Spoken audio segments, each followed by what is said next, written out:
오늘 새벽 2부의 시간에는 매일 성경의 순서에 따라 마태복음을 함께 나누고 있습니다.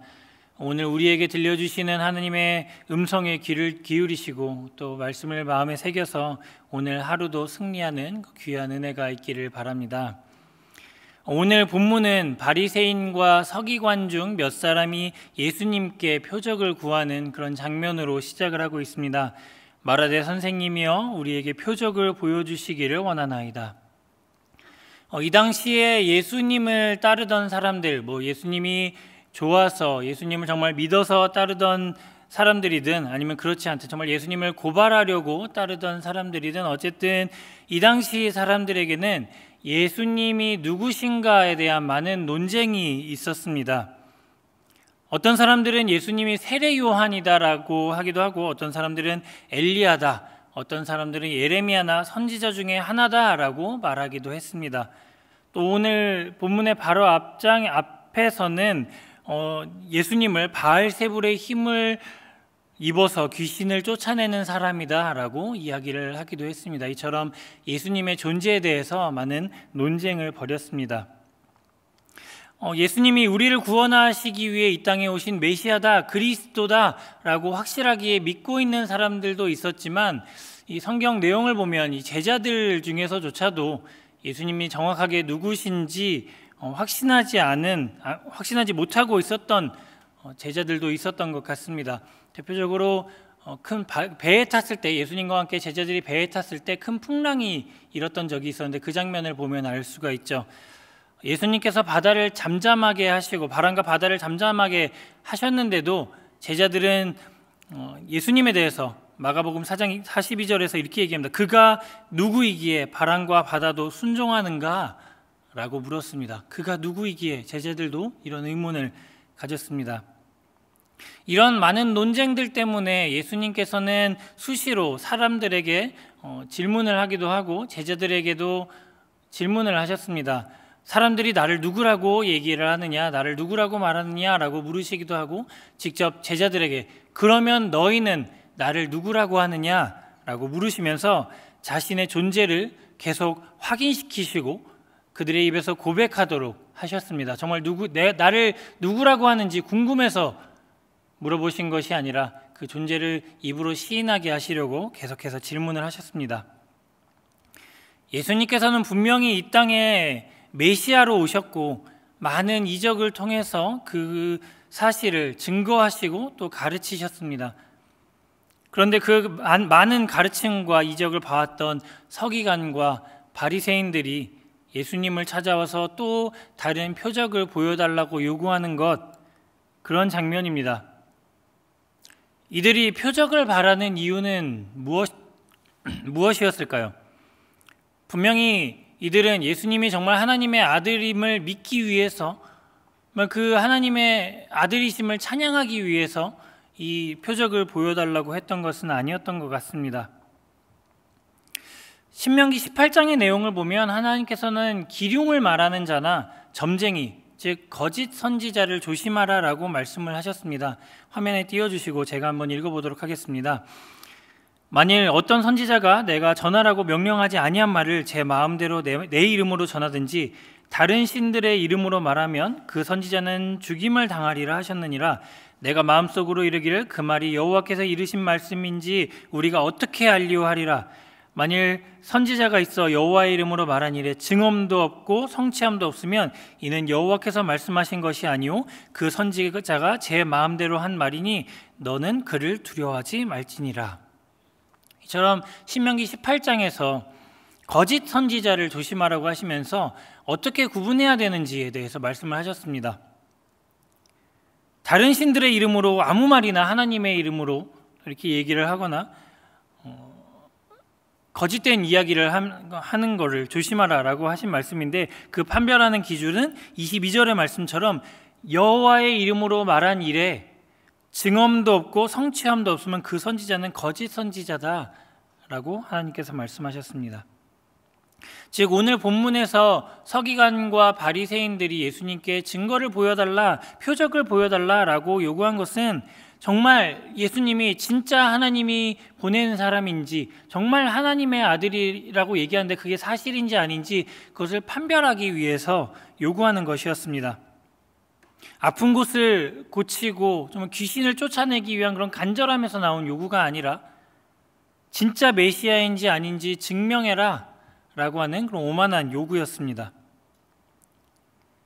하지만 예수님께서는 이미 이 앞에서 많은 증거들을 보이시고 많은 능력을 행하셨죠.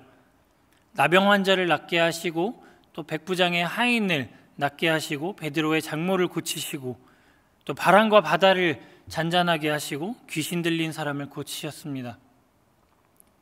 지금 말한 이 내용들, 정말 이 많은 내용들은 정말 마태복음 8장 그 한 장에만 나오는, 그 짧은 마태복음 8장에만 나오는 내용입니다. 그 이후로도 예수님은 많은 이적을 행하시고 많은 가르침을 주셨죠. 그 이적과 가르침을 통해서 메시아이심을 직접 증거하셨습니다. 이 많은 표적을 보고도, 이 많은 표적을 통해 배우고도 또 다른 표적을 요구하면서, 또 증거를 요구하면서 이런 오만한 모습을 보이는 것을 보면 이 사람들이 얼마나 믿기 싫어하고 마음이 완악한지 알 수 있는 것 같습니다. 어쩌면 이 서기관과 바리새인들이 표적을 요구하는 것은 당연한 것일 수도 있습니다. 스스로 하나님의 아들이라고, 메시아라고 이야기하는 사람에게 한번 그 증거를 대봐라 라고 이야기하는 것이 당연한 일일 수 있습니다.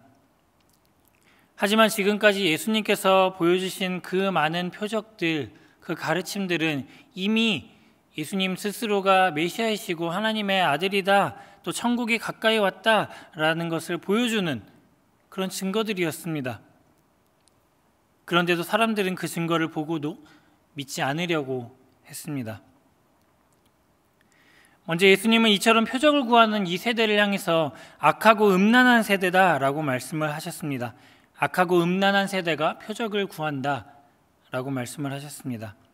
뭔가 믿음이 적은 세대, 믿음이 없는 세대라고 말씀을 하지 않으시고 정말 악하고 음란한 세대다라고 말씀을 하셨습니다.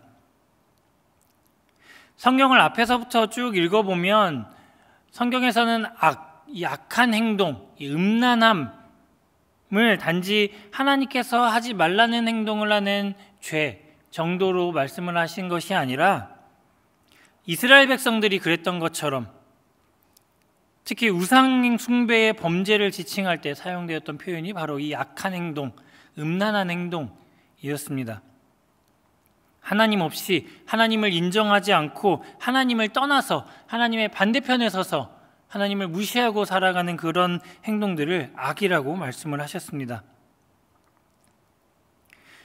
예수님께서 표적을 구하며 증거를 요구하는 이 세대를, 악하고 음란한 세대를 단지 그냥 죄를 짓고 있는 세대다라고 말씀하시고 있는 것이 아니라 하나님을 떠나서 우상 숭배를 하고 있는 그런 이스라엘 백성의 모습과, 그 구약의 이스라엘 백성의 모습과 똑같다고 말씀을 하고 계신 것입니다. 광야의 이야기를 해보겠습니다. 광야에서 예수님께서 시험을 당하실 때에도 비슷한 일이 있었습니다. 사탄은 예수님께 내가 만일 하나님의 아들이라면, 정말 네가 하나님의 아들이라면 이라고 얘기를 하면서 돌을 떡으로 바꿔봐라, 또 성전 꼭대기로 데려가서 한번 여기서 뛰어내려봐라 라고 이야기를 했습니다. 사탄이 과연 정말 예수님이 하나님의 아들인지 하나님의 사람인지 믿기 위해서 이것들을 요구한 것입니까? 아니죠. 예수님은 이런 사탄의 요구를 단지 예수님을 시험하기 위한, 예수님을 흔들기 위한 것으로 말씀하지 않으시고 주 너의 하나님을 시험하지 말라, 하나님을 시험하고 있다고 얘기를 하고 있습니다. 그러면서 사탄아 물러가라 라고 강하게 말씀을 하셨습니다. 또 이 예수님에 대해서 많은 논쟁을 벌이고 있는 사람들에 대해서도 마태복음 12장 34절에서도 독사의 자식들아 너희는 악하다 라고 말씀을 하셨습니다. 우리는 우리 눈에 보이는 것을 때때로 믿음의 근거로 삼으려고 할 때가 많습니다. 하나님께서 내가 원하는 것을 이루어 주시고 뭔가 보여주시면 조금씩 믿음이 생기고 뭔가 하나님이 계시는구나 믿게 되다가 뭔가 증거가 보이지 않으면 점점 믿음이 약해지기도 하고 결국에는 하나님의 존재에 대해서 의심하다가 하나님이 보여주시는 것을 찾기보다는 내 마음을 평안하게 하고 내 눈을 기쁘게 하는, 내 눈을 즐겁게 해주는 그런 우상을 따르게 되죠. 그러면서 하나님께서 내게 증거를 보여주지 않으셨다고 하면서 못 믿겠다고 이야기합니다. 하나님께서 내게 증거를 보여주시지 않으셨으니까, 증거가 없으니까 하나님이 계시지 않다라고 이야기하기도 합니다. 물론 하나님을 정말 믿고 싶어서 그 간절함에 정말 믿음을 놓고 싶지 않아서 하나님께 간절히 바라는 그런, 하나님께 뭔가 나에게 보여주세요, 정말 믿고 싶어요 라고 하는 그런 간절함조차 악하다고 하시는 것은 아닙니다.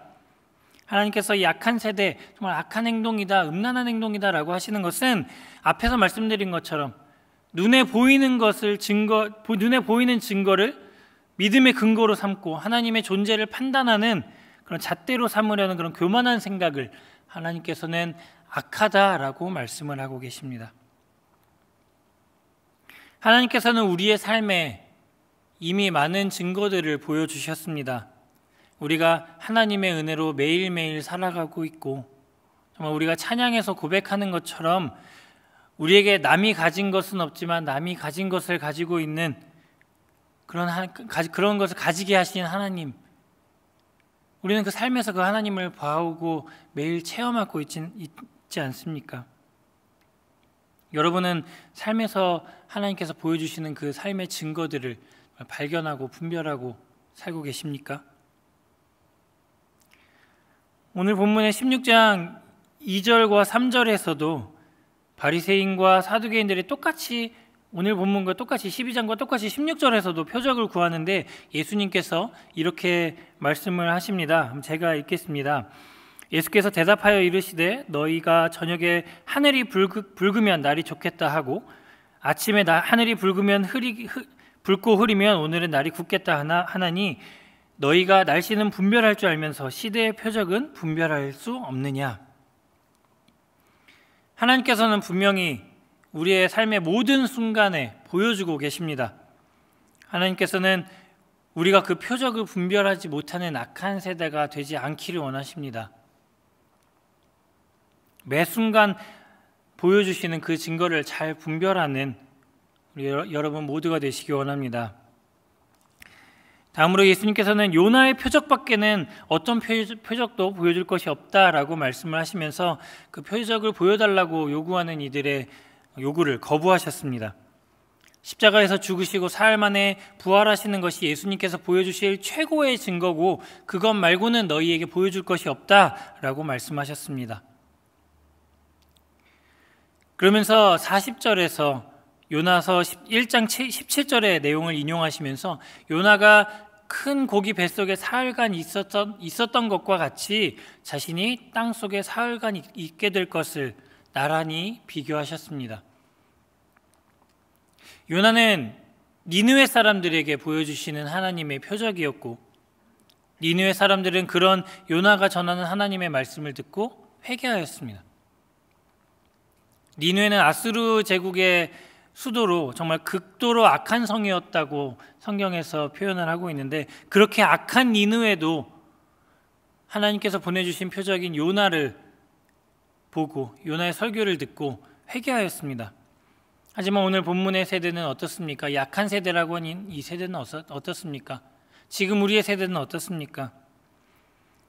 예수님께서 우리에게 자기 백성에게 오시고 많은 증거를 보여주셨지만 니느웨와는 대조적으로 그것들을 분별하지 못하고 회개하기를 거부하고 있습니다. 니느웨도 요나를 통해서 회개를 했는데 요나보다 더 큰 분이신, 더 위대하신 예수님을 믿지 않고 회개하지 않는다면 니느웨 사람들이 너희를 정죄할 것이다 라고 말씀을 하고 있습니다. 이방 남방 여왕도 솔로몬의 지혜를 듣기 위해서 그 먼 길을 찾아왔는데 솔로몬보다 더 큰 분이신 예수님께서 볼지어다 내가 문 밖에서 두드리노니 가까이 계신 그 예수님의 말씀도, 가르치시는 그 지혜의 말씀도 듣지도 믿지도 않는 사람들을 정죄할 것이다 라고 오늘 본문에서 말씀하고 있습니다. 그 어떤 존재보다 크신 예수님을 바르게 믿으시기 바랍니다. 정말 그분께서 보여주시는 그 증거를 바르게 보고 분별하시기 바랍니다. 그분께서 우리를 위해 죽으시고 부활하셨다는 그 사실만으로도 우리에게 이미 큰 증거를 주시지 않으셨습니까? 많은 표적을 요구하는 우리에게 예수님께서 말씀하십니다. 요나의 표적, 십자가에 달려 죽으시고 사흘 만에 부활하신 것을 이미 보여줬으니 다른 표적을 요구하지 말고, 다른 증거를 나한테 보여달라고 하지 말고 그 이미 보여준 그 증거를 확실하게 믿어라, 그렇게 말씀을 하고 계십니다. 말씀을 정리하도록 하겠습니다. 하나님께서는 분명히 많은 증거를 우리의 삶에서 보여주셨고 지금도 이미 보여주고 계시고 앞으로도 계속해서 보여주실 것입니다. 그건 아니라고, 하나님 그거는 좀 아닌 것 같아요, 이건 당연한 거고 뭔가 확실한 증거를 보여주세요 라고 그렇게 하지 마시고 이미 우리에게 보여주신 그 증거 잘 분별해서 하나님의 일하심을 그대로 믿고 받아들이시기 바랍니다. 예수님께서는 오히려 보지 못하고 믿는 자들이 복되다고 하지 않으셨습니까? 우리 마지막으로 함께 고린도전서 1장 22절부터 24절까지의 말씀을 읽어보도록 하겠습니다. 시작. 유대인은 표적을 구하고 헬라인은 지혜를 찾으나 우리는 십자가에 못 박힌 그리스도를 전하니 유대인에게는 거리끼는 것이요 이방인에게는 미련한 것이로되 오직 부르심을 받은 자들에게는 유대인이나 헬라인이나 그리스도는 하나님의 능력이요 하나님의 지혜니라. 아멘. 하나님께서 우리에게 주신 표적, 하나님의 능력이요 지혜이신 그리스도의 십자가만 믿고 그 십자가만 붙들고 그 십자가만 전하는 우리 삼일교회 모든 성도님들이 되시기 바랍니다. 우리의 삶을 향한 하나님의 계획하심과 일하심을 우리의 그 작은 생각으로 제한하지 마시고 또 우리가 그러고 있지 않은지 스스로 점검하면서 보고 있으면서도 믿지 않고 있지는 않는지, 헛된 것을 찾고 있지는 않는지 점검하면서 오늘 하루도 하나님의 말씀 안에서 큰 은혜 누리면서 하나님의 증거하심을 감사하며 찬양하며 살아가는 오늘 하루가 되시기 바랍니다. 함께 말씀을 기억하면서 기도하도록 하겠습니다. 하나님, 오늘 말씀대로 우리의 삶에서 하나님께서 보여주시는 그 증거를 믿으며 살아가는 우리가 되게 하여 주시옵소서. 그런 하루가 되게 하여 주시옵소서. 함께 기도하도록 하겠습니다. 기도합니다. 하나님 아버지 감사합니다. 주님께서 우리에게 보여주시는 그 증거